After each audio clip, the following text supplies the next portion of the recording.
Om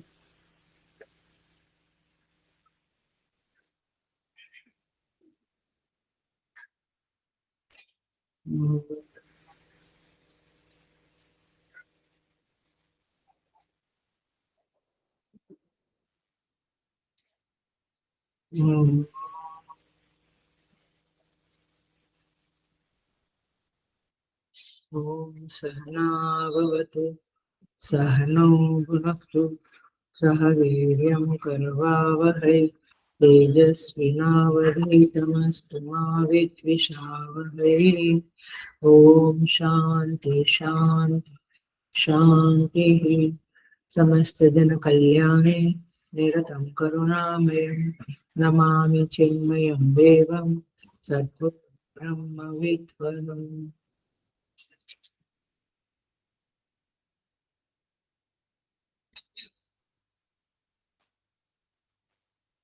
Hari Om. I welcome you all with great love and great respect in this Bhagavad Gita discourses. In this Aitareya Upanishad. Hari Om.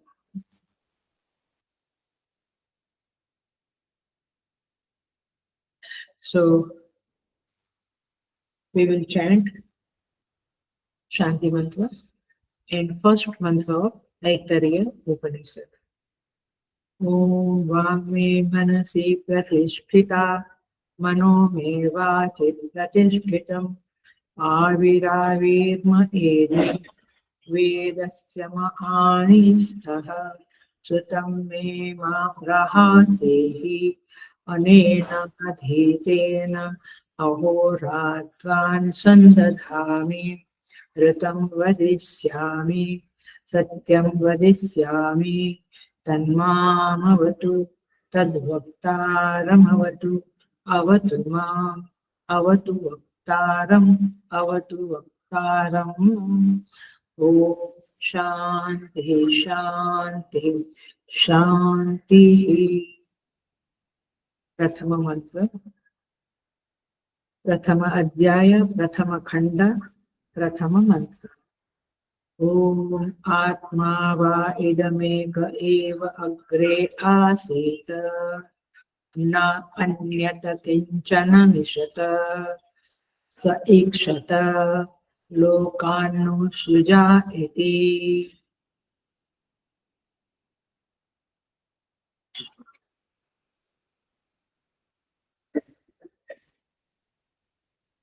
So, हमने पिछले class में शांति मंत्र को देखा था। दो शब्द जो पाद बाकी रह गए थे, जिसे हम थोड़ा सा देख के फिर आगे बढ़ेंगे। सो ऋतम वदिष्यामि सत्यम वदिष्यामि। वांग में मनसी प्रतिष्ठिता मनो में वाची प्रतिष्ठितम।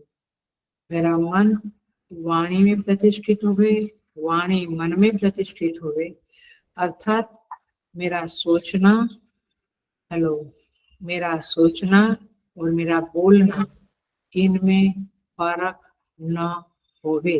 पकड़ी बात? सोचना और बोलना में कॉन्ट्रडिक्शन ना हो। That's the point. मनो में वाची प्रतिष्ठितम आविराविर्म एधि वेदस्य आनिष्ठः श्रुतं मे मा प्रहासिहि अनेनाधीतेन अहोरात्रान् संदधामि। मैं रात दिन एक करके स्वाध्याय करूं। ऋतम वदिष्यामि सत्यम वदिष्यामि। ये ऋतम और सत्यम का शब्द थोड़ा बहुत समझा था, देखते हैं, फिर से देखते हैं। ऋतम शब्द का अर्थ हमने समझा था शास्त्रानुसारेण कर्तव्य अनुसारेण सुनिश्चित अर्थः ऋतम।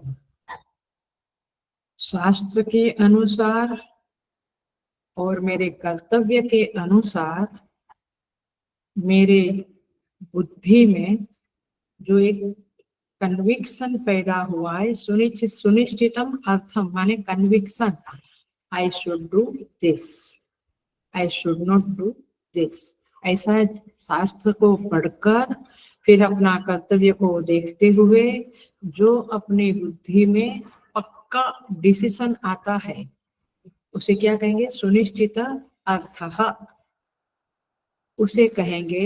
तो वो जो कन्विक्शन आया, वो जो बिलीफ आई, उसे क्या कहेंगे, ऋतम, दैट इज ऋतम, ऋतम वदिष्यामि। तो वो ही मैं बोलूंगा।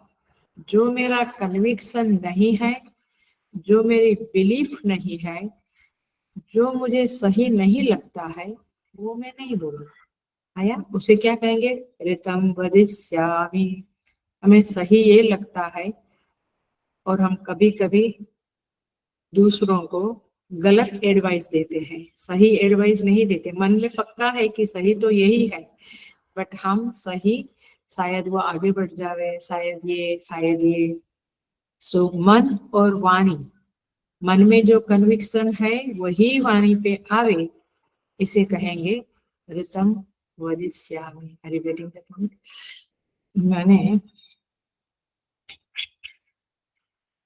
क्योंकि मान्यताएं जो है वही हमारे जीवन को दिशा देती है और जीवन को सही दिशा में ले जाना है तो ऋतम ही बोलना पड़ेगा।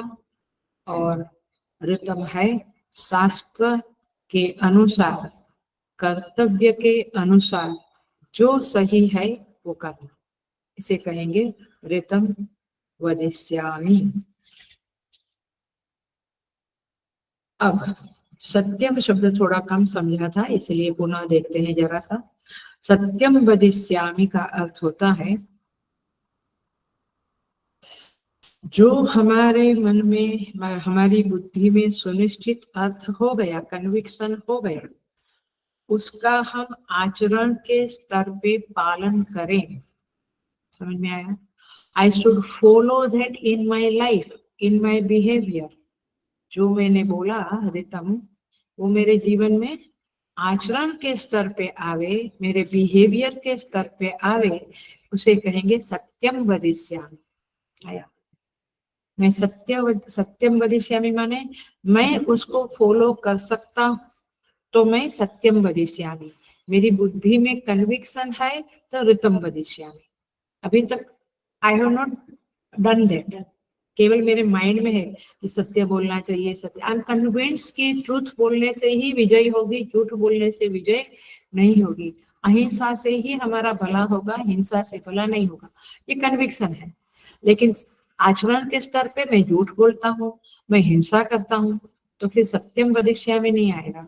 जो मेरा कन्विक्शन है उसको मैं लाइफ में, बिहेवियर में फॉलो करूं, वो क्या है, सत्यम वदिष्यामि। तो आचरण के स्तर पे सत्यम, कन्विक्शन के स्तर पे Ritam. Are you getting the difference between both of this? अब पूरा दिन हम लोग कल भी बोला था, गुरुवार का था, ऋतम वदिष्यामि, सत्यम वज्रम करने भी, शन्नो मित्र, सब में हम लोग बोलते हैं। Are you very clear? आचरण के स्तर पे सत्यम, जो पालन करता हूँ, वही जब मैं बोलता हूँ तो उसे कहेंगे सत्यम वदिष्यामि। माने साधक क्या प्रार्थना करता है, हे प्रभु, हे ऋषिगण, आशीर्वाद दो कि मैं आचरण के स्तर पे जो फॉलो करता हूँ वही मैं बोलूं। एक है कन्विक्शन के स्तर पे जो फॉलो, जो कन्विक्शन हुआ है वो बोलूं, और एक है आचरण के स्तर पे जो करता हूँ वो बोलूं। तो जिस मूल्य का आचरण के स्तर पर, इंद्रियों के स्तर पर मैं पालन करता हूँ वही मैं बोलूंगा।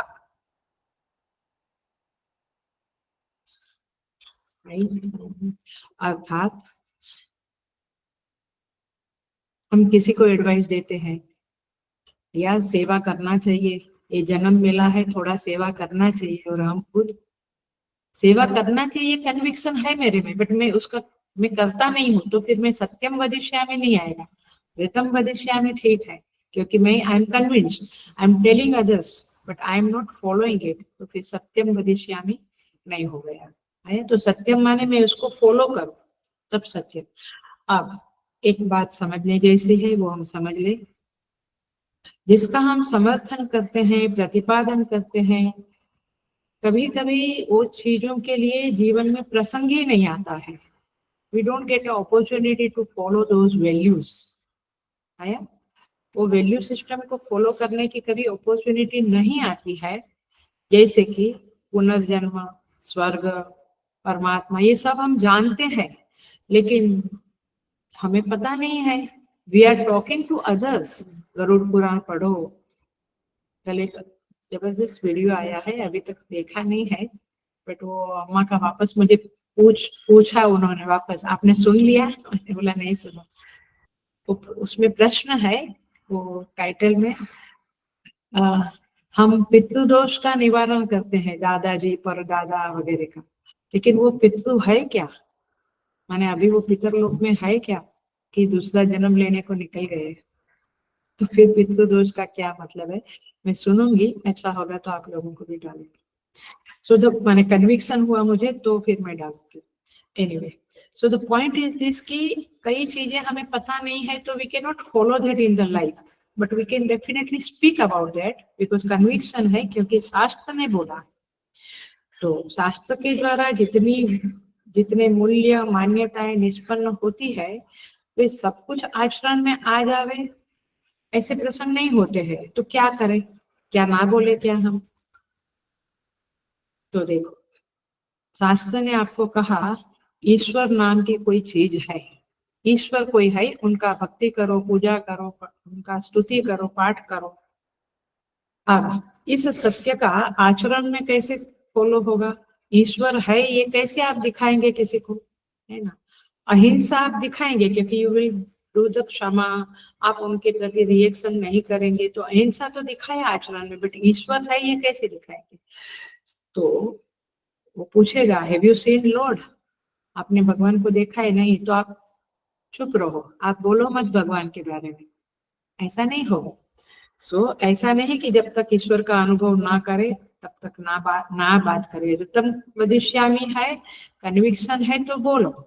हर प्रवक्ता जो होता है, शास्त्र का प्रवचन करने वाला, वो हर एक चीज जीवन में फॉलो कर सकता है ऐसा नहीं, he is trying his best to follow all the values, but जरूरी नहीं। बट कन्विक्शन उसको होता है तब जाके वो बोलता है। सो कई बार लोग कहते हैं हाँ देख लिया, खाली बोलते हैं, ऐसा नहीं है। उनको भी, वो भी एक पीड़ा से, एक वेदना से स्ट्रगल करते करते आगे बढ़ता है, कभी हारता है, कभी जीतता है, गिरता है, चढ़ता है। वो भी एक साधक है। सिद्धों की बात अलग है। तो ये तो ऐसा हुआ कि तैरना नहीं आता तो पानी में क्यों जाते हो, ऐसा थोड़ा है। सो रुतम क्या हुआ, शास्त्र के अनुसार आपके हृदय में जो सुनिश्चित अर्थ, कन्विक्शन हो गया है, वो बोलो। और सत्यम माने उसको जीवन में फॉलो करने का आपने संकल्प किया है, फॉलो करने की कोशिश करते हैं, तो बोलो। और उसके लिए क्या करना है? श्रवण, मनन, निधिध्यासन और साधना। मेरी साधना करने से ये जीवन में ऋतम और सत्यम का पालन होगा। तो ये साधक कहता है कि मैं ऋतम बोलूंगा, सत्यम बोलूंगा, ये अच्छी बात है। तन्माम अवतु, तत् माम अवतु। वे परमात्मा, तत् माने परमात्मा, माम माने मेरी, अवतु माने रक्षा करे। अवधातु का अर्थ है रक्षा। वे परमात्मा मेरी रक्षा करे। अर्थात कैसे रक्षा करे? मैं क्रॉस करता हूँ तो हाथ पकड़ के, ऐसे नहीं। कैसे रक्षा करे? हमारे संकल्प में हमारी सहायता करे। मतलब क्या हुआ? मैं जो कुछ अच्छा संकल्प लिया कि सत्यम वदिष्यामि, ये मेरा संकल्प है, तो उसमें वह परमेश्वर मुझे सहाय करे। नहीं तो मैंने असत्य बोल दिया, बाद में याद आया, नहीं, भगवान उस समय मुझे याद करावे, मेरी बुद्धि में याद होवे, अरे मैंने कहा है सत्यम वदिष्यामि, आया। तो परमात्मा मेरा रक्षण करे माने क्या? नहीं तो कहेंगे 7 बजे सत्संग, और 8 बजे, 8 बज गया, मुझे तो याद ही नहीं रहा। भगवान सहाय करे कि हमने संकल्प किया है तो प्रभु हमें याद करा रहे, हमें सहाय करे उसमें, तो जिससे कि हम सत्य का, ऋतम का प्रतिपालन कर सके। भाष्यकार बहुत सुंदर शब्द लिखते हैं, विद्या संयोजनेन माम अवतु। समझ में आया? विद्या संयोजनेन मतलब क्या? विद्या के साथ जुड़ाकर, यूनाइट करके मेरा रक्षण करे। What a wonderful meaning! भाष्यकार की शैली देखो, सुपर। माने मेरा रक्षण प्रभु कैसे करे? जो विद्या मैंने पढ़ी है गुरुजनों से, वो मुझे याद रहे, उसके साथ मेरा युक्त, आई शुड बी ज्वाइंड, मैं उसके साथ जुड़ा रहूं उस टीचिंग के साथ। इस तरह से प्रभु मेरी रक्षा करे। अभी जब भी ये मंत्र बोलेंगे ना, तो इस तरह से आप समझ के बोलो। माने हम लोग जब चैंटिंग करते हैं तो इस समझ के साथ, तन्मामवतु, तन्मामवतु तद्वक्तारमवतु, ऐसे नहीं, तन्मामवतु माने प्रभु मुझे अर्जित की हुई विद्या के साथ जुड़ा रखे। I should not forget my teaching, what Guru has given, what Scripture has given. इसे कहेंगे तन्मामवतु तद्वक्तारम अवतु। वे परमेश्वर मेरे गुरु को, मेरे वक्ता को, मुझे जो टीचिंग दे रहे हैं उस शिक्षक को रक्षा करे। कैसे रक्षा करे? उनकी रक्षा कैसे करे? भाष्यकार बहुत सुंदर कहते हैं, वक्तृत्व संयोजनेन अवतु। वाह! माने वक्तृत्व माने स्पीच का सामर्थ्य, वक्तृत्व स्पीच की कौशलता।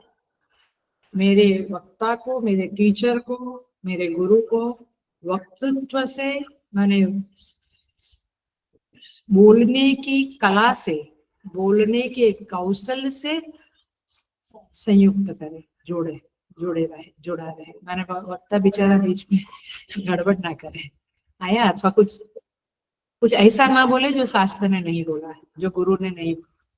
तो वक्ता की भी रक्षा करे, वक्तृत्व संयोजने और वक्तृत्व सामर्थ्य संयोजने और चिंतन शक्ति प्रदान है। भाष्यकार क्या क्लैरिटी से बोलते हैं, चिंतन शक्ति प्रदान है। मेरे वक्ता को, मेरे गुरु को, मेरे टीचर को आप चिंतन शक्ति दो हे प्रभु। कभी किया है ऐसा प्रार्थना वक्ता के लिए? माने जब हम बोलते हैं तन्मामवतु तद्वक्तारमवतु, तो घड़ी, क्योंकि वो एंड वाला है ना, तो घड़ी देखते हैं। मेरे गुरु को, मेरे टीचर को, ये तो परस्पर है। आप जितनी सद्भावना करेंगे गुरु की तरफ से आपके लिए, उतनी सद्भावना बहेगी ही बहेगी। यहाँ तो परस्पर है। तो चिंतन शक्ति प्रदानेन अवतु, रक्षा करो। शास्त्र ज्ञान प्रदानेन अवतु, शास्त्र का ज्ञान मेरे गुरु को सही सही होवे, उनके चिंतन शक्ति सामर्थ्य बढ़े, उस तरह से आप उसकी रक्षा करो। अथवा वक्तृत्व के पोषक तत्व, घटक सब बने रहे, उसके लिए प्रार्थना करो। अरे उसके लिए आप उसकी रक्षा करो। मतलब क्या? जो वक्ता है उसको पढ़ने को नहीं मिला टाइम, उनको कुछ और परिस्थिति आ गई और कुछ तत्व, पोषक तत्व नहीं मिले, घटक नहीं मिले, तो फिर बेचारा वो टेंट नहीं कर सकेगा, आप प्रवचन नहीं कर सकेगा।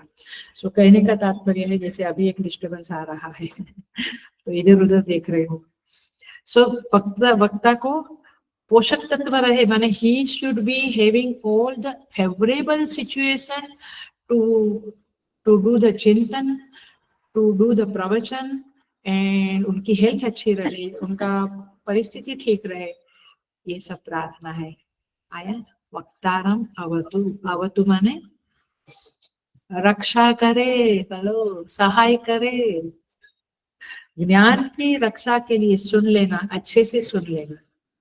ज्ञान की रक्षा के लिए, वक्ता के ज्ञान की रक्षा के लिए श्रोता की जरूरत नहीं है, लेकिन वक्तृत्व की रक्षा के लिए श्रोता की जरूरत है, क्योंकि नहीं तो वो किसको बोलेगा, वक्तृत्व किसके सामने पेश करेगा। सो श्रोता प्रदान है ना, चौथा, पहला क्या? वक्तृत्व संयोजन है ना, वक्तृत्व सामर्थ्य संयोजनेन चिंतन शक्ति प्रदानेन शास्त्र ज्ञान प्रदानेन श्रोता प्रदानेन वक्तृत्व वक्तारम् अवतु। तभी हम, आप सोचिए ये जब प्रेयर इस तरह से चारों पॉइंट को अथवा 4 5 6 और भी पॉइंट्स है, पॉइंट्स को याद रखते हुए जब हम प्रार्थना शांति मंत्र करेंगे तो आप देखो कि आपको क्या मिलता है, क्योंकि जब हम दूसरों के लिए सद्भावना करते हैं तो वहां से हमारे लिए भी सद्भावना आती है। तो फिर गुरु के हृदय से यही निकलेगा कि हे प्रभु, मेरे शिष्य को एक ज्ञान इंजेक्ट हो जाए, वह उस ज्ञान को फॉलो करे जीवन में, ये आएगा ही आएगा। सो देखिए, श्रोता यदि सही नहीं है, श्रोता के मन में कपट है, दुष्टता है, तो फिर वक्ता का वक्तृत्व कुंठित हो जाता है। इसीलिए वक्ता के प्रति ये सद्भावना करना जरूरी है। तो तद वक्तारम अवतन्माम अवतु, तद वक्तारम अवतु, इसलिए 2 बार बोला, तद तन्माम अवतु, तद वक्तारम अवतु, तद वक्तारम अवतु।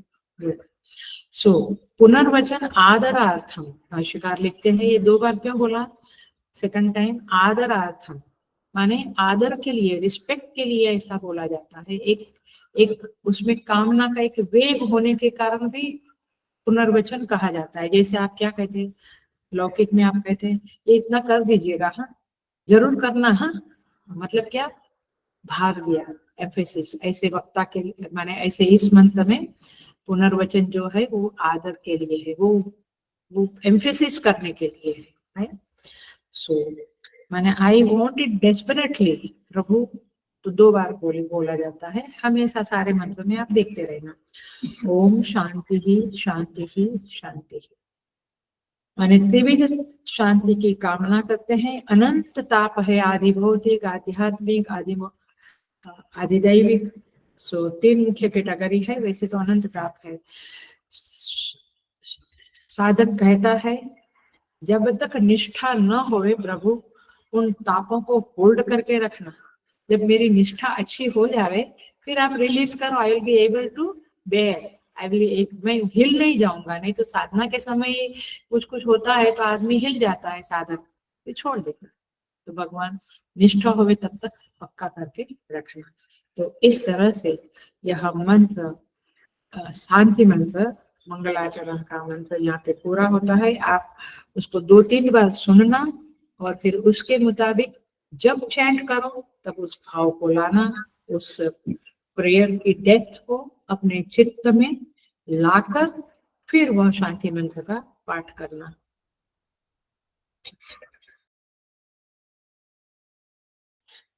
ओके, सो अब हमने कहा था कि संबंध भाष्य में हम नहीं जाएंगे, 29 पेजेस, उतना जाएंगे तो 1 साल लगेगा और आप लोग सब निकल जाएंगे क्योंकि बहुत गहरा है। बट उसका हल्का फुल्का जिस्ट जो है वो आज में थोड़ा सा हम उसको देखेंगे। संबंध भाष्य में मुख्यतया भगवान शंकराचार्य जी ने विषय और अधिकारी का प्रतिपादन किया है। इस उपनिषद का विषय क्या है और इस उपनिषद का अधिकारी कौन है, इसके बारे में संबंध भाष्य में भाष्यकार ने बताया है। तो विषय तो बहुत सिंपल है, जिसको हम देखेंगे। निष्क्रिय ब्रह्मात्मैक्य बोध के बारे में एम्फेसिस दिया है। निष्क्रिय ब्रह्मात्मैक्य बोध, ये विषय है ये उपनिषद का।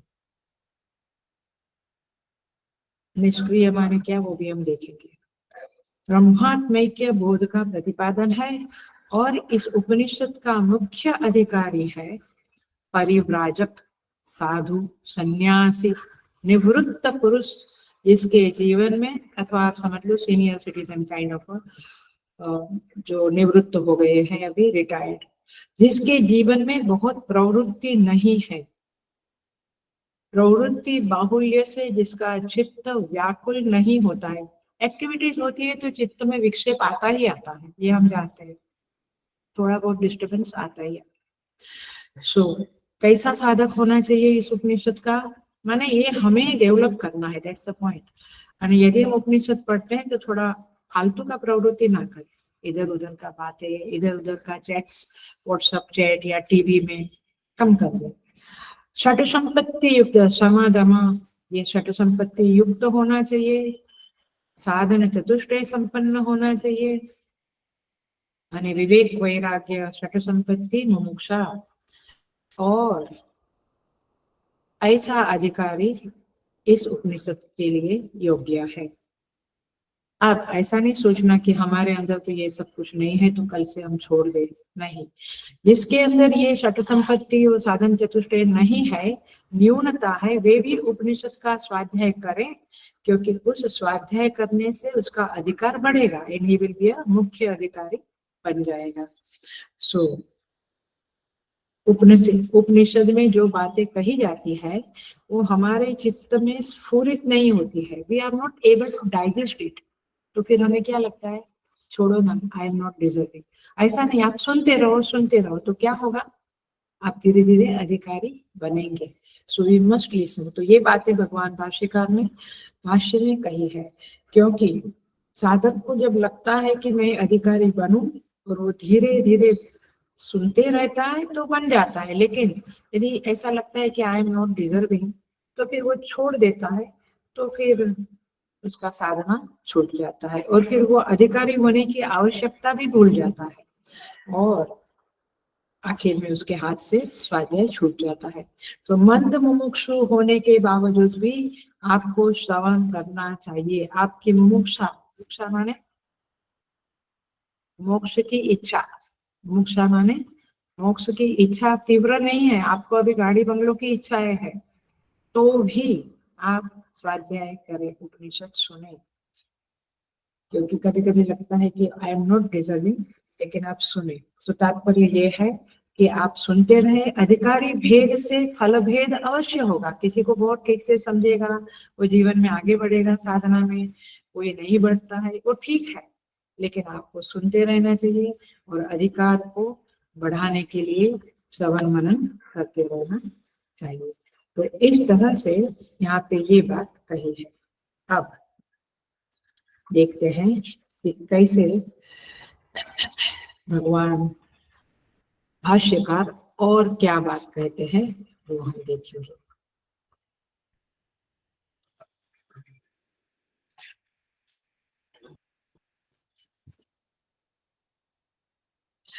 भाष्यकार अधिकारी का वर्णन करके फिर अपना जो मेन विषय है, सिद्धांत है, वह प्रतिपादन करते हैं। मैं ऊपर ऊपर से भाष्य का संबंध भाष्य का थोड़ा सा बोल रही हूँ, मंत्र में हम आराम से प्रवेश करेंगे ताकि ऐसा ना लगे कि हमने संबंध भाष्य बिल्कुल छोड़ दिया। सो अब स्व सिद्धांत का प्रतिपादन करते हैं भगवान भाष्यकार, और स्व सिद्धांत यही है जो हमने अभी कहा, निष्क्रिय ब्रह्म आत्मा ऐक्य। निष्क्रिय ब्रह्म का आत्मा के साथ ऐक्य, उसे कहते हैं ब्रह्मात्मैक्य, और वही भाष्यकार ने पूरे भाष्य में उसे बताया है, उसका फल बताया है, उसका प्रक्रिया बताया है, साधना का बहुत कुछ बताया है। तो अब लेकिन ये निष्क्रिय शब्द के ऊपर मैं जा रही हूँ क्योंकि उसको भाष्यकार ने बहुत अच्छे से समझाया है। निष्क्रिय शब्द का अर्थ है, उसको देखने के पहले क्रिया शब्द का अर्थ देख ले। क्रिया माने क्या, हम कहेंगे कर्म, क्रिया, बट क्रिया का शास्त्रीय डेफिनेशन समझिए। स्वस्थिति का परित्याग, स्वस्थिति का परित्याग और अन्य स्थिति प्राप्ति। अपनी स्वस्थिति को त्याग के दूसरी स्थिति को प्राप्त करना, उसे क्रिया कहते हैं वेदांत में।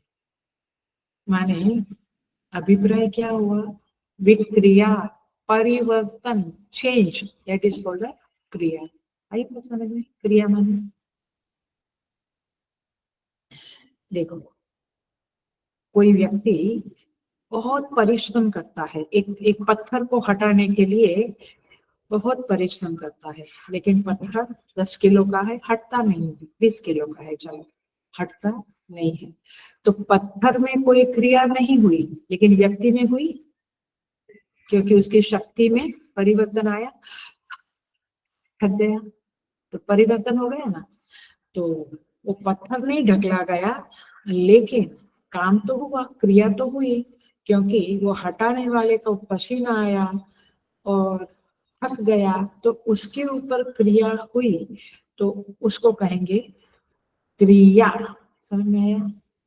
कुछ ना करना, उसमें भी क्रिया है। देखो कैसे हम सोचते हैं, किसी ने मेरा अपमान किया, हम सोचते हैं कब उसका अपमान होगा, किस तरह से होगा, किस दिन करना, किसके द्वारा करवाऊं, ये सब आपका थिंकिंग चालू हुआ, तो आपके अंदर क्रिया हुई ना। तो चुपचाप बैठे हुए भी क्रिया होती है और कर्म करते हुए भी क्रिया होती है, तो क्रिया होती है। अब ब्रह्म को क्या बोला हमने, वेदांत ने क्या बोला, निष्क्रिय। अब समझ में आता है, कुछ कुछ क्लिक होता है कि ब्रह्म कैसा होगा, कोई क्रिया नहीं, ना शारीरिक ना मानसिक ना किसी तरह से क्रिया नहीं है। इसका अर्थ हुआ कि वहां पे विकार नहीं। देखिए हमने जब पत्थर हटाने की क्रिया की तो पसीना आया, तो विक्रिया हुई, विक्रिया माने चेंज हुआ, समथिंग बदला कुछ। और जब मन में कुछ चिंतन किया कैसे उसका अपमान करवाए, तो भी मन में विक्षेप आया, मन में ग्लानि आई, वो मन थोड़ा सा बिगड़ गया, तो वहां पर भी क्रिया हुई। लेकिन तो मतलब क्या है, विक्रिया हुई। ब्रह्म कैसा है, निष्क्रिय माने विकार अविकारी। आया, अविकारी शब्द का अर्थ अभी समझ में आया। वहां पे कोई विकार नहीं है, कोई चेंज नहीं है, अपरिवर्तनशील, changeless phenomena, that is called Brahman. So ये ब्रह्म में कोई क्रिया नहीं मानता है वेदांत। वेदांत बाकी सब हल्का फुल्का देख लेंगे। सो सक्रिय चेतन का सीधा सीधा अर्थ होता है विकारी चेतन। माने आप यदि उसको सक्रिय कहेंगे ब्रह्म को, ब्रह्म ने ये क्रिया किया, तो फिर वो तो विकारी हो गया, माने परिवर्तन हो गया। तो बिना क्रिया की कल्पना करो, ताकि ब्रह्म आपके चित्त में स्फुरित हुए। ब्रह्म क्रिया रहित है, अर्थात विकार रहित है, चेंजलेस है, और इसीलिए त्रिकाले अपि तिष्ठति इति सत्, ऐसी डेफिनेशन आई है। तीनों काल में वो जैसा है वैसा ही है, अनंत काल से अनंत काल तक जैसा है वैसा ही है, उसको ब्रह्म कहते हैं। वो आपके भगवान है, बांसुरी भले बजा दे, भले मोर पंख ओढ़ ले, रासलीला कर ले, लेकिन वो सगुण ब्रह्म की बात है। यहाँ पे निर्गुण ब्रह्म की बात है। निर्गुण ब्रह्म कैसा है, निष्क्रिय माने अविकारी, चेंजलेस फिनोमेना। और इस उपनिषद में, हेलो, सारी बातें करेंगे, लेकिन बात मूल किसकी है, वह निष्क्रिय ब्रह्म। सो क्रिया का अस्तित्व ही उस ब्रह्म में घटित नहीं होता है, अर्थात उसकी अवस्था में परिवर्तन नहीं होता है। जो भी परिवर्तन इस संसार में दिखता है, वह प्रकृति में परिवर्तन है, ब्रह्म में नहीं। सो कोई ब्रह्म में क्रिया नहीं है। सांख्य भी नहीं मानता है, योग भी नहीं मानता है, तो फिर वेदांत कहाँ से मानेगा। और इसीलिए श्रीमद् भगवद गीता के 14वें अध्याय में 19 नंबर के श्लोक में कहते हैं, नान्यम गुणेभ्य कर्तारं यदा दृष्टा अनुपश्यति गुणेभ्यश्च परम वेत्ति मद्भावं सोऽधिगच्छति। भगवान कहते हैं, जब दृष्टा गुणों से परे जो है उसको कर्ता नहीं मानता है, गुणों को ही कर्ता मानता है, गुणों के परे जो परम तत्व है उसको कर्ता नहीं मानता है, वो हम मेरे भाव में प्राप्त होता है। कई बार हम कहते भगवान ने ऐसा क्यों किया, भगवान ने ऐसा क्यों किया, भगवान कुछ करता है। सो दृष्टा को जब स्पष्ट दिखने लगे कि क्रिया और कर्म सब कुछ गुणों में हो रहा है, स्वभाव में हो रहा है, ब्रह्म में कुछ नहीं हो रहा है। तत्त्ववित्तु महाबाहो गुण कर्म विभागयोः गुणागुणेषु वर्तन्ते इति मत्वा न सज्जते। वह समझता है कौन? तत्वविद। किसका तत्वविद? गुण और कर्म के विभाग को जानने वाला जो ज्ञानी है वो जानता है गुणों गुणागुणेषु वर्तन्ते, गुण ही गुणों में बरत रहे हैं। माने ये पंच महाभूत का शरीर, ये जगत जो पंच महाभूत से बना है उसके साथ डील कर रहा है। I have nothing to do, I am the दृष्टा, मैं उसका केवल दृष्टा हूँ। ऐसा जो समझ लेता है वो इति मत्वा न सज्जते। सो क्रिया का आश्रय ब्रह्म नहीं है। प्रकृति, माया, त्रिगुण ये सब क्रिया में संलग्न है, ब्रह्म नहीं है। ये कभी भी ब्रह्माश्रय में नहीं होता है। ब्रह्म में क्रिया को मानना ब्रह्म को विकारी मानना है। और हमारा सिद्धांत है ब्रह्म निष्क्रिय है, और उस ब्रह्म का आत्मा के साथ ऐक्य रियलाइज करना, यही हमारे जीवन का उद्देश्य है, यही साधना का लक्ष्य है। सो दर्शन शास्त्र में, फिलोसॉफी में निष्क्रिय शब्द का अर्थ क्या हुआ? निर्विकार, अविकारी, विकार शून्य इत्यर्थः, परिवर्तन शून्य इत्यर्थः। सो इस निष्क्रिय ब्रह्मात्मैक्य प्रतिपादन में ऐतरेय उपनिषद का यह 5, 6 और 7 ये जो 3 अध्याय है ये प्रयुक्त हुए हैं। माने इस ग्रंथ का आरंभ उसी तरह से होता है। सो देखिए यहाँ पे हम देखेंगे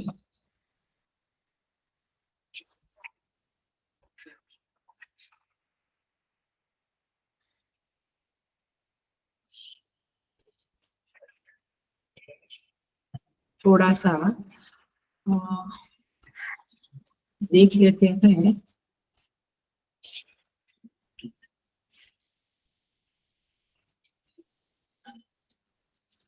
चलो बाद में देखेंगे चार्वाक वगैरह क्या मानते हैं उसको, बाद में देखते हैं।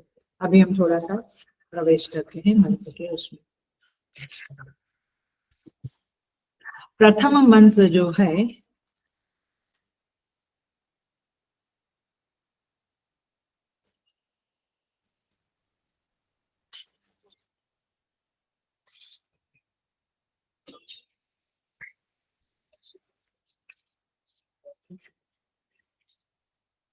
उसमें सृष्टि की पूर्वावस्था में, सृष्टि का वर्णन है बट सृष्टि की पूर्वावस्था ये शब्द समझ में आता है। सृष्टि बनी उसके पहले, सृष्टि की पूर्व अवस्था में क्या था, कहाँ से यह सृष्टि उत्पन्न हुई।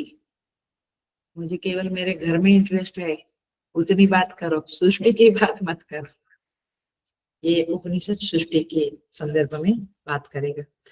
तो सृष्टि उत्पन्न हुई, कहाँ से इसका प्रभाव हुआ, यह वेदांत की एक प्रक्रिया यहाँ पे बताई गई है। ये उपनिषद का ओपनिंग में सृष्टि कैसे बनी ये बात बताई गई है। Are you clear? लेकिन इसमें 2 तरह का प्रक्रिया होता है। एक कहते हैं आरोह चिंतन और एक होता है अवरोह चिंतन। ये हिंदी के शब्द है, हिंदी जानने वाले पकड़ लेंगे। आरोह चिंतन और अवरोह चिंतन। कभी कभी कार्य से इफेक्ट, कार्य से आरंभ करके श्रुति कारण तक जाती है, माने इफेक्ट से आरंभ करके कोष तक जाती है, माने जो परम कारण है वहां तक हमारी बुद्धि को ले जाती है। और कभी कभी सीधे कारण से इफेक्ट तक आती है। तो जब कारण से कार्य तक आती है उसे अवरोह चिंतन करते, उतरना। अवरोह माने उतरना, कारण से कार्य तक आई उसे क्या कहेंगे? उतरना माने अवरोह। और कार्य से कारण तक जाना माने चढ़ना, है ना? इफेक्ट से कोज में जाए। ये मटका है, ये लैंप है, ये सब का कारण क्या है? मिट्टी। तो आपने क्या किया? कार्य से कारण में गए। अब मिट्टी से ये सब बना तो आप क्या किया? कारण से कार्य की तरफ नजर डाला। तो इस तरह से कार्य से ऊपर गया, अब आरोह चिंतन, नीचे आए अवरोह चिंतन। तो दो प्रकार के चिंतन हमारे संप्रदाय में देखे जाते हैं। दोनों ही प्रक्रिया जो है उसका प्रतिपाद्य एक ही है, क्या? निष्क्रिय ब्रह्मात्मैक्य बोध, बस। लेकिन चिंतन की शैली अलग अलग है। लोग भी बात करते हैं तो हम कहते हैं ना, इस तरह से बात कर रहा हूँ ना, सीधा सीधा बात कर रहा हूँ। तो आरोह अवरोह, तो यहाँ पे जो प्रक्रिया है वह अवरोह है, माने आरोह है। सृष्टि का संदर्भ लेकर फिर उस ब्रह्म तक पहुंचना है। तो सृष्टि का निरूपण, हेलो हरिओम, बिल्कुल ध्यान से पकड़ लो। ये सारा उपनिषद में बहुत सारा सृष्टि का निरूपण किया है। तो सृष्टि का निरूपण का प्रतिपादन करना ये उपनिषद का उद्देश्य नहीं है। Upanishad doesn't want to tell us कि ऐसे बना, फिर ये बना, फिर वो बना। उद्देश्य क्या है? ब्रह्म को बताए, निष्क्रिय ब्रह्मात्म। तो इसीलिए जैसे किसी के पास किसी से हमें सेवा करवानी होती है तो पहले हम लिखते हैं कि are you free on that day. तुम्हारे हस्बैंड तो घर में नहीं है ना, क्यों? तुम्हारे हस्बैंड घर पे है कि नहीं उससे हमें कोई मतलब नहीं है। हमारा मतलब क्या है? तुम फ्री हो के। बट ऐसे पूछते हैं, ऐसे सृष्टि का वर्णन करते हैं तो ये नहीं बताना चाहती है श्रुति माता कि ऐसे बना ऐसे बना, बट मूल अपने चित्त को, अपनी बुद्धि को उस ब्रह्म तक ले जाना चाहती है कि जहां से सृष्टि बनी। तो सृष्टि में आपको रमण नहीं करना है, आपको कहाँ टच करना है? ब्रह्म। तो स्थिति यह है, आप देखना। तो कार्य का विशद विवेचन प्रतिपाद्य नहीं है। आपको लगेगा बाप रे, इतना घोड़ा बना, ऊंट बना, गधा बना, ये सब क्या श्रुति माता बात कर रही है? तो श्रुति का प्रतिपाद्य वो नहीं है। वो तो ये सब बना के कौन बनाने वाला वहां आपको ले जाना चाहता है। सो अब देखो, ये समझने के लिए, ये बात को समझने के लिए कि पहले कौन था, सृष्टि के पहले क्या था, जहां से सृष्टि उत्पन्न हुई, उस बात को समझने के लिए, हेलो ये वाक्य मेरा याद रखना, इस बात को समझने के लिए हम अभी भूमिका बना रहे हैं। आज शायद पहले मंत्र में भी प्रवेश न होवे तो ना होवे, बट भूमिका पक्की कर लो। तो हम बैकग्राउंड तैयार कर रहे हैं। तो आइए सुने इसे। हमारे सामने ये स्थिति है, तीन सत्ता विद्यमान है। सत्ता माने एग्जिस्टेंस। तीन सत्ता विद्यमान है। पहली सत्ता बिल्कुल स्पष्ट है, अहम, I am, yes this is this, मैं हूं। ये बिल्कुल स्पष्ट है हमारे सामने, अहम, आई एम। अहम की सत्ता अनुभूत है, I am experiencing that I am. तो ये सत्ता तो बिल्कुल सबकी अनुभूत सत्ता है, संशय रहित सत्ता है। दूसरी सत्ता क्या है हमारे सामने? एक मैं हूं, ये पक्का है। दूसरा क्या? जगत है ना। दूसरी सत्ता क्या है हमारे सामने? जो हमें सुख देती है या सुख देती है या दुख देती है। सिंपल। ऐसा बोलने से आपको क्लिक होना चाहिए कि जगत है और कौन है। माने पति भी जगत में आता है, पुत्र भी, सब कुछ जगत में, मेड भी, सब कुछ जगत में आता है। तो जिसके साथ हम व्यवहार करते हैं वह सत्ता दूसरी सत्ता है, उसका नाम है इदम। क्योंकि ये मंत्र में ये शब्द आएंगे, इसीलिए आपको ये शब्दों से परिचित होना पड़ेगा। तो उसको क्या बोलते हैं हम? जगत। तो ये अहम सत्ता और ये जगत सत्ता, ये तो बहुत साफ है। क्योंकि अहम का तो अनुभव है, जगत हमारे सामने प्रस्तुत है, विद्यमान है, प्रत्यक्ष है, और अनुमान से अनुमेयमान भी है। और इसीलिए क्योंकि वो अहम को सुखी दुखी करता रहता है।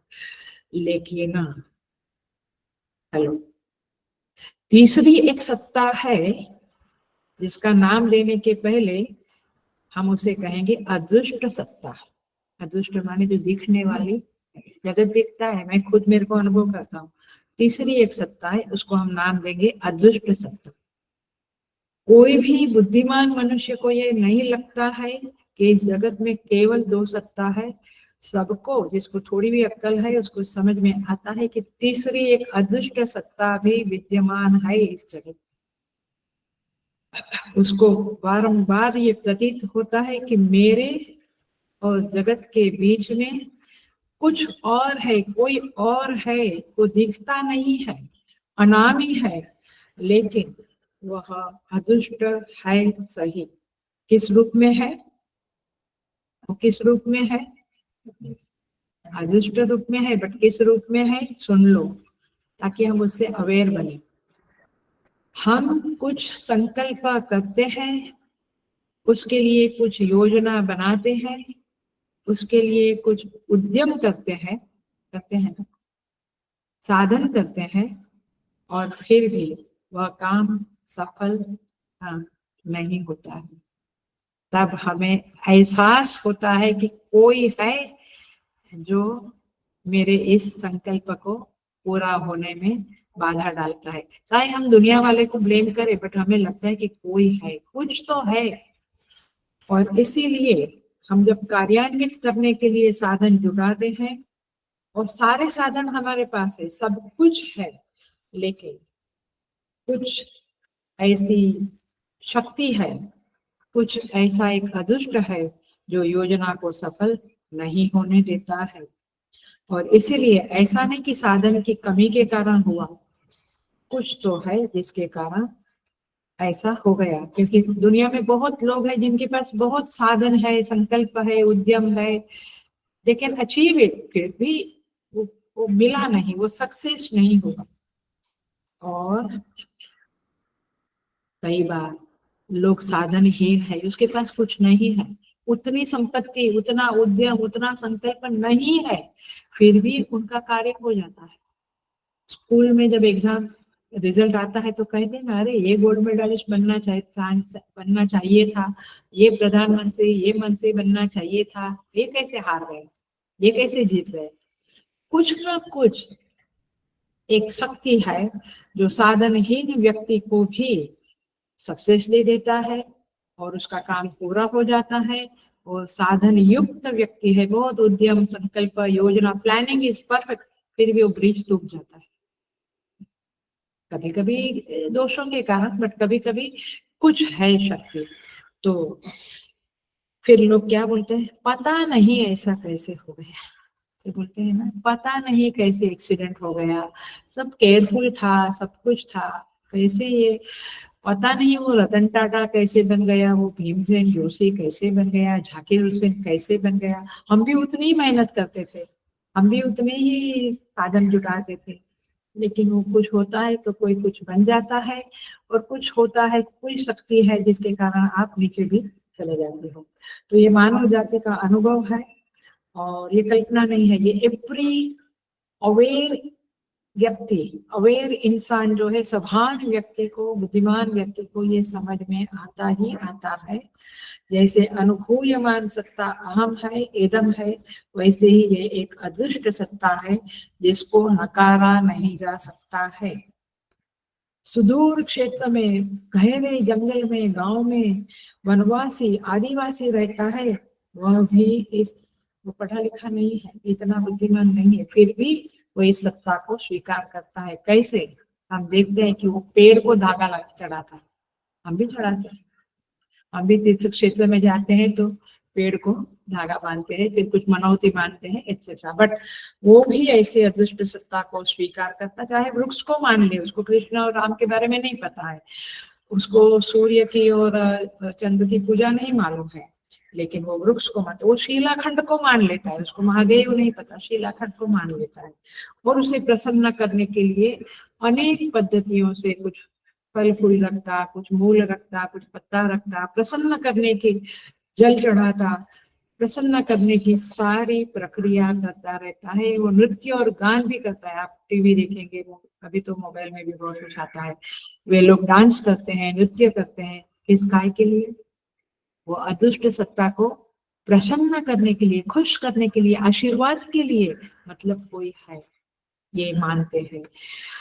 सो वे भी समझते हैं, इसलिए हमको भी समझ जाना चाहिए, हम पढ़े लिखे हैं तो वे भी समझते हैं सब कुछ हमारे प्रयत्न के वश में नहीं है। सब कुछ मेरे संकल्प से, मेरी योजना से, मेरे उद्यम से नहीं होता। कोई है, शादी के बाद तो बहुत बार बोलते पता नहीं उन्होंने सोचा था, उन्होंने, परमेश्वर को ब्लेम कर देते हैं या क्रेडिट देते हैं जो भी। हमारे प्रयत्न में, हमारे संकल्प से सब कुछ नहीं होता है। ये सबके जीवन का अनुभव है और ये हमें जितना जल्दी सीख लेना चाहिए, तब साधना में भी आपकी वृद्धि अवश्य होगी।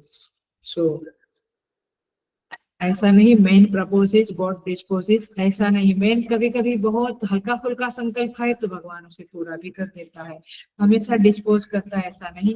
वो बनाने वाला भी वो है, बिगड़ी बनाने वाला भी वो है और बिगड़ी करने वाला भी वो है। तो इस तरह से यहाँ पे तीन सत्ता देखने में आती है। इसलिए अहमेव सर्वम, मैं ही सब कुछ हूँ, ऐसा मानने की कोई जरूरत नहीं होती है। तो इस अदृष्ट अनुभूति के आधार पे ईश्वर की चर्चा आरंभ होती है। तब हमारे जीवन में ईश्वर नाम का तीसरा फैक्टर एंट्री करता है। एक मैं, अहम, एक इदम माने जगत और एक ईश्वर। ये तीन फैक्टर है, इसके इर्द गिर्द हमारा जीवन चल रहा है। चौथा फैक्टर कोई नहीं है और इसलिए चौथे फैक्टर पे कोई चर्चा भी नहीं होती। सारी चर्चा, शास्त्र की चर्चा, हम लोगों की चर्चा, टीवी देखो, मोबाइल देखो, सारी चर्चा ये तीन सत्ता के आधार पे चलती और कोई फोर्थ फैक्टर है ही नहीं। तो इसलिए न चौथे फैक्टर पे कभी चर्चा होती है और सुन लो, तीसरे फैक्टर माने ईश्वर नाम का जो फैक्टर है उसके ऊपर चर्चा कभी बंद नहीं होती है, सदा चलती रहती है ना। भगवान ने ऐसा किया, भगवान भगवान सब जगह पे चलता रहता है। तो ये चर्चा जरूरी है और इसीलिए वेदांत का चिंतन क्षेत्र में ये तीन सत्ता, जीव, जगत और ईश्वर है। तो फिर अब यह जो मंत्र शुरू होने जा रहा है उसमें प्रश्न आता है कि यह जो इदम है, माने यह जो जगत है जो हमारे सामने विद्यमान है, वो कहाँ से आया, वो क्यों आया, वो कब से आया, वो कैसे आया, कब जाएगा। ये सारी चर्चाएं इस उपनिषद में होने वाली है।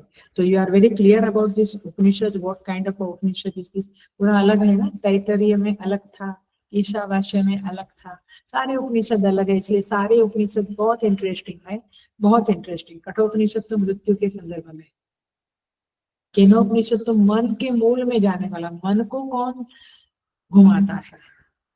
तो हर एक उपनिषद अलग अलग फैक्टर्स को लेके, एंगल को लेके हमारे सामने प्रस्तुत होते हैं। इसलिए मैंने ईशा पढ़ लिया, आप सब कुछ पढ़ लिया, ऐसा नहीं, आपको सब पढ़ना पड़ेगा।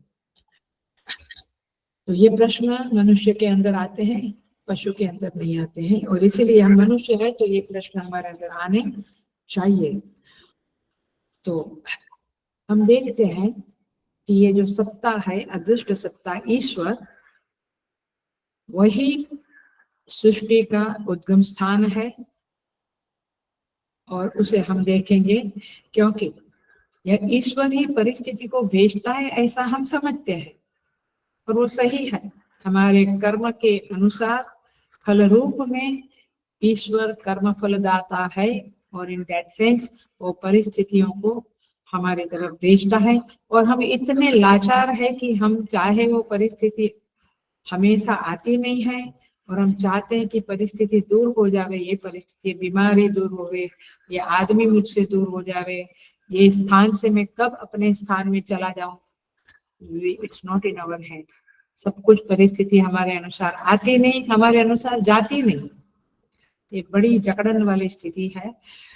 तो ये प्रश्न मनुष्य के अंदर आता है कि कौन परिस्थितियों को भेजता है।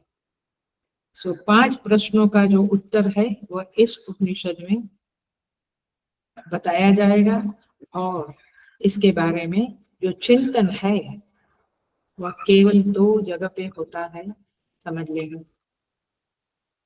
एक है साइंटिस्ट लोग ये चिंतन करते हैं ग्रह के ऊपर क्या है, आगे क्या है, और एक है फिलोसॉफी दार्शनिक लोग, एक वैज्ञानिक लोग और एक दार्शनिक लोग इस विषय में चिंतन करते हैं। बाकी के लोग क्या,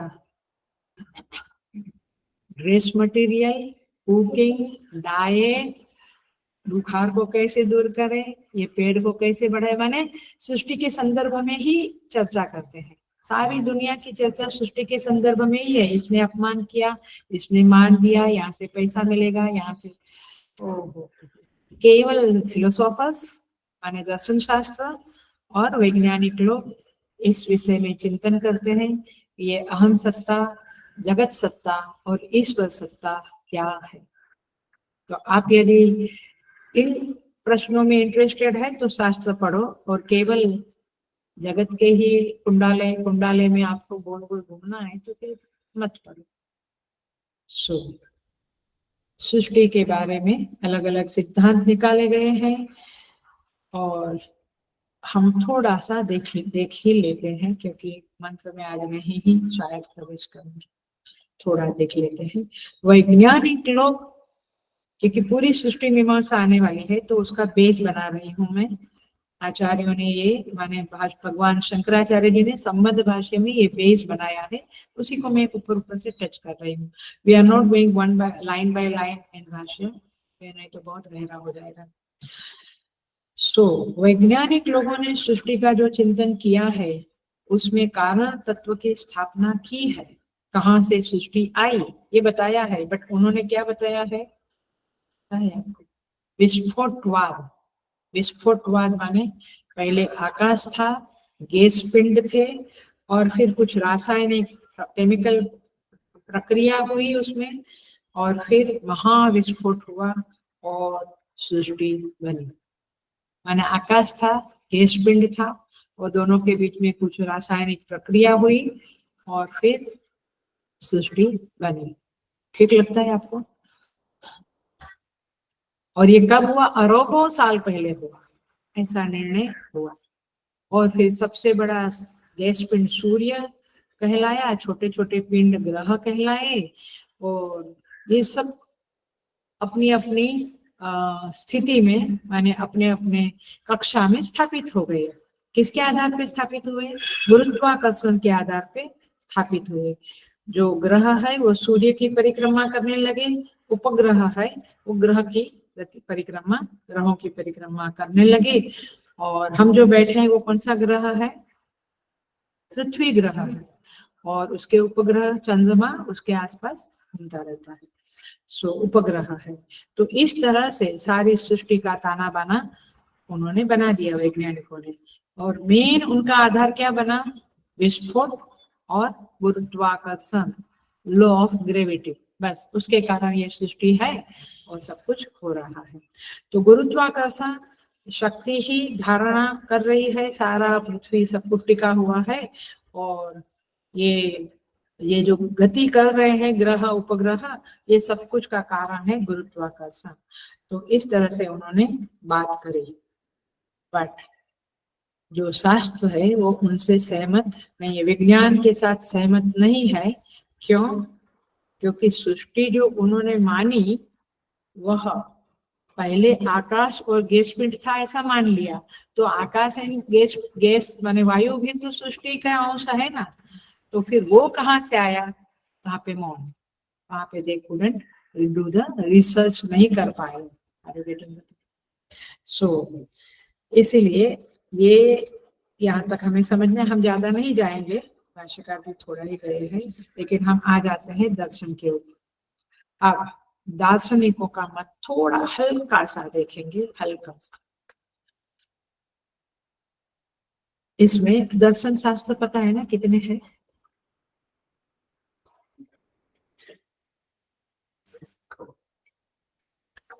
6 आस्तिक दर्शन है, 3 नास्तिक दर्शन है। 6 आस्तिक दर्शन कौन से? सांख्य, योग, न्याय, वैशेषिक, पूर्व मीमांसा, उत्तर मीमांसा, ये 6 आस्तिक दर्शन है। आस्तिक दर्शन माने वेद को मानने वाले। और 3 नास्तिक दर्शन है, चारवाक, जैन बौद्धिज्म, ये तीन नास्तिक दर्शन माने वेद को नहीं मानते हैं। सो इन लोगों का क्या मत है सृष्टि के संदर्भ में वो देखते हैं, क्योंकि ये सारी बातें ऐतरेय उपनिषद के प्रीवियस अध्यायों में आई हुई है, जिसका एक जिस्ट उठाकर भगवान भाष्यकार ने संबंध भाष्य बनाया है 29 पेजेस का, लेकिन उसका एक झलक मात्र मैं आपके साथ शेयर कर रही हूँ। सो चार्वाक ने क्या कहा, ये सृष्टि कैसे बनी?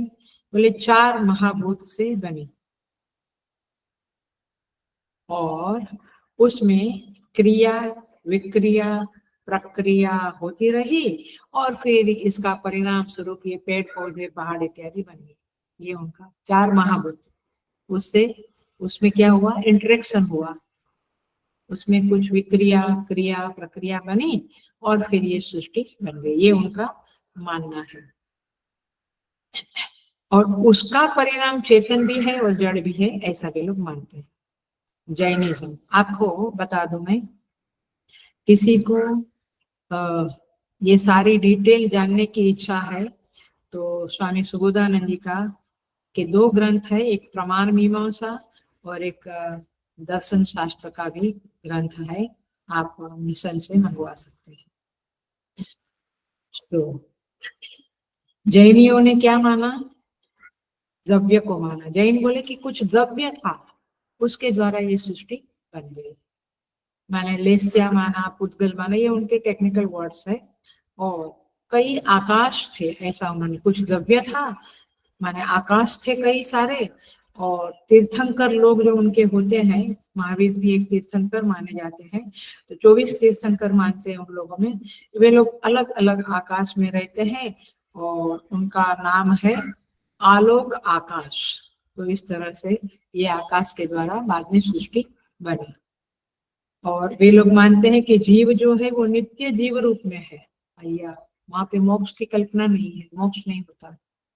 और यदि उनका जो उनकी समझ वाला मोक्ष है, वहां भी वो मोक्ष में भी लोग ऐसे ऐसे रहते हैं, तो उनका कुछ अलग समझ है। बौद्धिज्म में 4 मत हो गए, वो 4 शाखा हो गई, ब्रांचेस हो गई बौद्धिज्म की।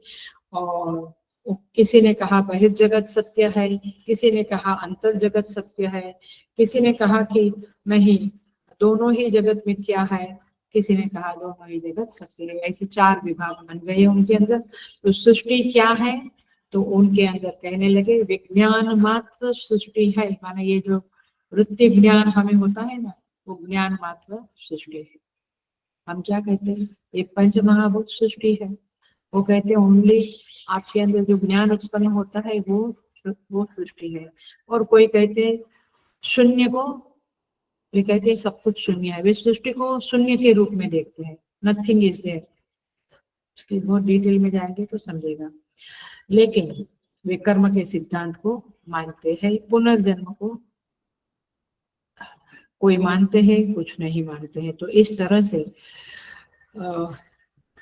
सांख्य योग नैयायिक लोगों ने माना अणुवाद के द्वारा, माने एक अणु अणु थे, हम क्या कहते हैं तीसरे अणु भी कहते हैं ना, अणु के भी विभाग होते, प्रोटॉन न्यूट्रॉन प्रोटॉन इलेक्ट्रॉन, ये सब। हाँ, तो ये लोग न्याय वालों ने नवद्रव्य को माना और नवद्रव्य से न्याय दर्शन में सृष्टि बनी, इसके बारे में बात कहते हैं।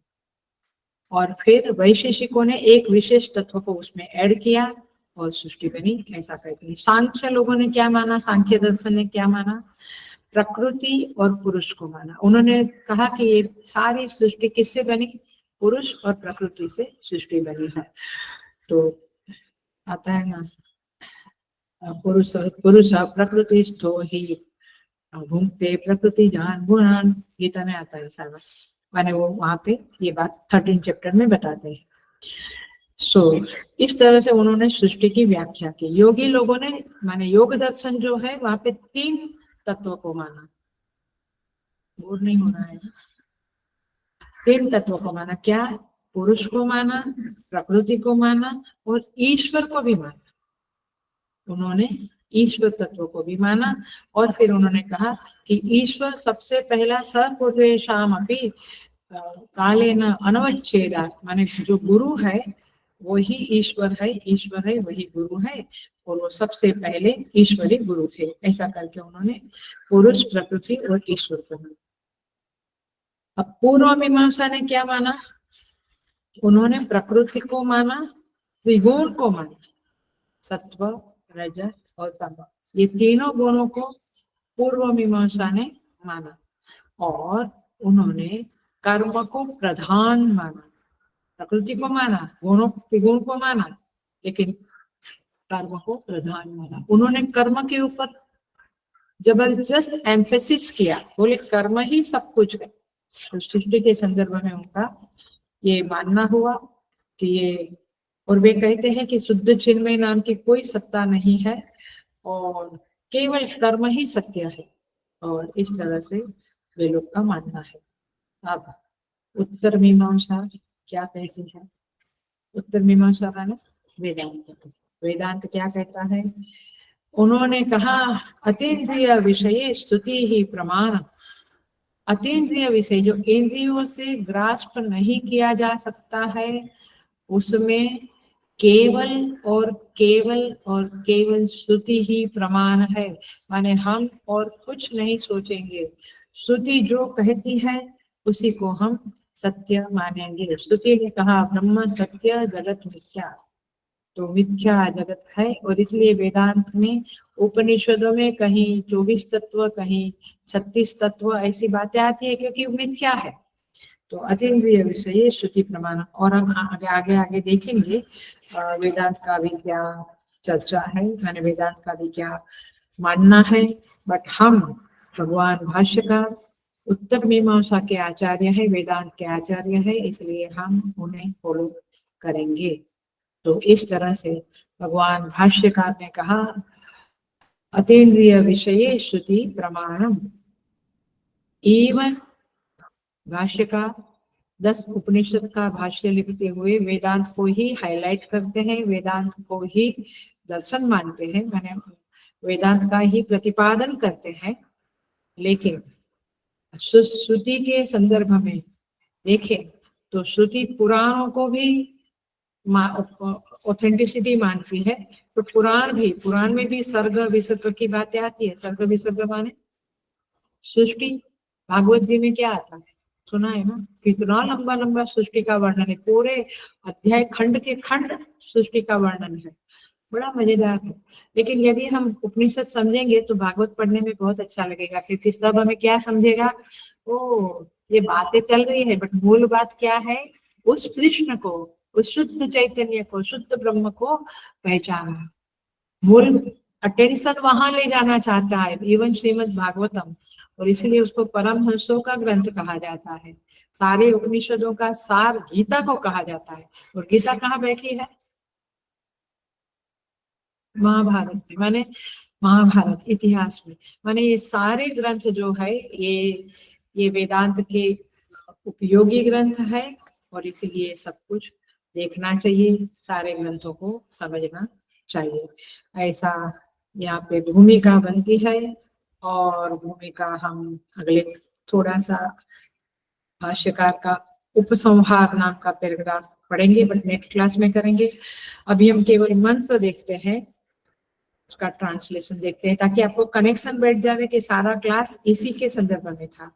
आत्मा वा इदम एक एव अग्रे आसीत।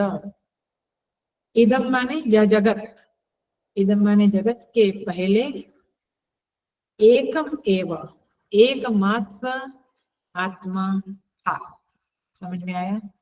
ये सृष्टि जो है इसके बारे में सब कुछ, सारे दर्शन कुछ कुछ बताते हैं, माने केवल सृष्टि के बारे में नहीं, जीव जगत और ईश्वर के बारे में सारे दर्शन है। और तो साइंस केवल सृष्टि के संदर्भ में बताता है, लेकिन क्योंकि वह धर्म मीमांसा नहीं करता है, वह ईश्वर मीमांसा नहीं करता है, साइंस केवल सृष्टि के संदर्भ में। बट सारे दर्शन आत्मा क्या है, ईश्वर क्या है, माने आत्मा माने मैं, और धर्म मीमांसा वगैरह भी बताता है, ईश्वर मीमांसा भी करता है, और सृष्टि मीमांसा भी करता है उपनिषद माने शास्त्र, दर्शन शास्त्र।